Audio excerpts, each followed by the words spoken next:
Endeavour Houston, we see a nominal MECO. Welcome to space. I love the space shuttles. Can you tell? Look at the channel icon. I was born in the year 2000, and so while I was growing up, falling in love with spaceflight, the space shuttles were the ticket to space. Barring the Soyuz vehicle, but I didn't know much about that at the time because the space shuttle was really cool. It launched with a spectacular flame of the solar rocket boosters, and they would separate, and you got a great camera view on NASA TV, and of course, when they came back into land, they would fall like a brick from the sky over Kennedy Space Center, flare up at the last minute, and make a silk smooth landing every time. It was gorgeous. When the Space Shuttle program came to an end in 2011, I was sad about it. It was a really cool spacecraft. So when I first learned that Sierra Nevada Corporation was developing a shuttle-esque craft, I was very excited. This is Dreamchaser. It was put forward as a bid in the Commercial Crew program back in 2014, however it lost out to the SpaceX Dragon and the Boeing Starliner. Sierra Nevada Corporation didn't give up though. They put forward a bid to take part in the CRS-2 commercial resupply contract for NASA, and they won for 6 missions to the International Space Station.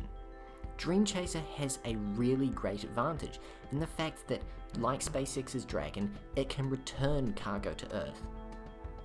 It also has an added advantage over that. It lands on a runway. So far, it's only planned to land on the old Space Shuttle runway at the Kennedy Space Center, but in the future, it could conceivably land on other runways that are closer to labs that might need to get equipment from the International Space Station to their lab as quickly as possible. Not only that, but Dreamchaser doesn't use toxic propellants like the original Space Shuttle did. That means that crews can access the cargo immediately after it touches down. This is a huge advantage for cargo resupply missions. One of the problems with the original Space Shuttle program was that the orbiter was quite delicate and it was attached to the side of the external fuel tank. This meant it was quite vulnerable to debris falling off of the external fuel tank or one of the boosters, and should something go wrong during the launch process, there was really nothing the orbiter could do to escape. Dreamchaser, however, is not attached to the side of a rocket. It is attached on top of a rocket, inside a payload fairing, just like any other satellite payload would these days. This means that Dreamchaser can be launched on readily available commercial rockets, such as United Launch Alliance's Vulcan rocket.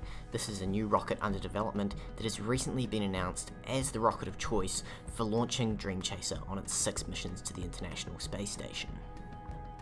I'm personally really excited to see Dreamchaser fly, and it's currently on track to its first flight in 2021. However, this may be subject to further delays, as is common in the world of spaceflight. That's it for today. It's simply space, and I'll catch you later.